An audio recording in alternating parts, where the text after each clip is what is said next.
Hewe uyu munsi abadayimoni bakabonye nyakuba atabo twagira mu kugusa bakiruka batanga raporo byageze bakuriye utina bari kwezi impamvu zigahunga kuri mu bizikaba mu bantu Yesu arabaraba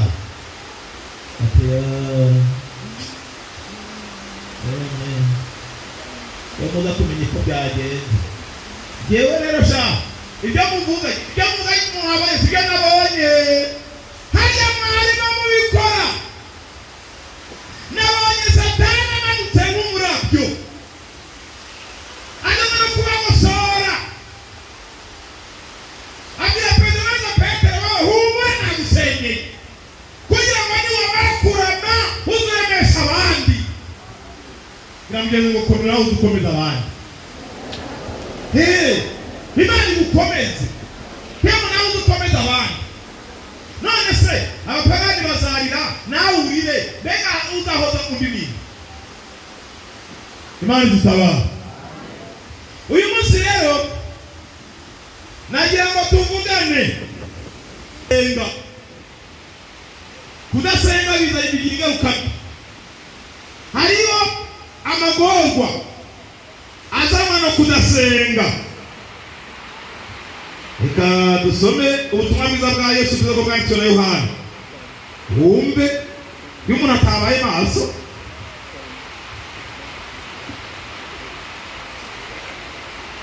ubutumwa bwiza bwa Yesu bwo bwanditswe na Yohana 18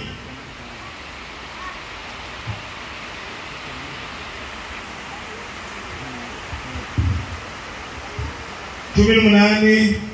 usome kwa ku murongo w'10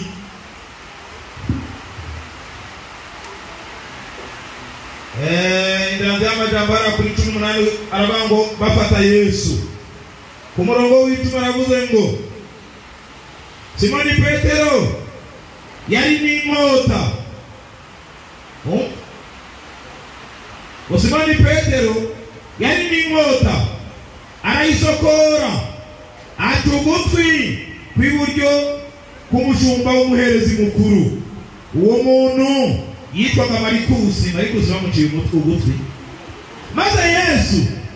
abarira Petero ati subiza inkota mu rwubati mbega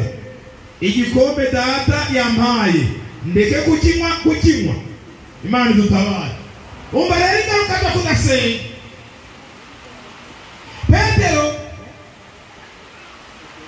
hari ibintu byaranga Petero kandi cyatuma Yesu abwira Petero ngo maso usenga hari ibintu byari bigize Petero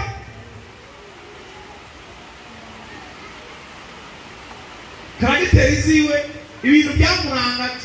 ni ibintu bigera kuri bitandatu nawe wabona n'ibindi icyambere usomye muri Luka 10:20 Petero yarahundura igita yakunda kuvuga mbere Petero n'amazi ibintu byose kandi akunda Petero rega Petero nawe washe Yesu ariko kandi Petero ane Yesu arazi ibintu ariko rero hano yaririnya ngo Imana irazi ibiri mu mutima mwirazi ibiri mu musoko mwirambye ngo Imana irabizi ntuyihe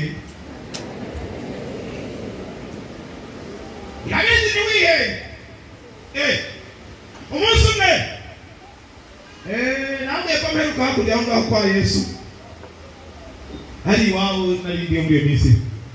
namaze iminsi 2 rero umunsi umwe kuko Petero burya Yesu akazenga korera kwa Petero imuhira hajya mwumva Kapernaum nusoma muri Bibiliya uzasanga ibitanga by'ishyere bikoreye Kapernaum niwe ngo mu rugo kwa Petero niho hari ku biro byiwe yakoreraga kwa Petero rero umunsi umwe bava kwa Petero baragenda berekeze kuri ya nguko ndimo nahabirika njye ubwo narimwe kwa Petero ngiye ko ndimo nawe rero ageze aho bita Itabiga ikiyaga cya Galilaya kiyaga kirimo amazina menshi ntuzagire ngo ni ibiyaga byinshi oya hamwe cyita Galilaya ikindi bakakita Genezareti. Genezareti bakitira Inazareti hejuru hariya. Inazareti yamaze nkajya ku Inyanzaraki. Nkari Inyanzaraki mu mvugo niko hasi Nazareti wa Yesu na Tereye wabo nibiri. Tereye nibiri hariya nyine.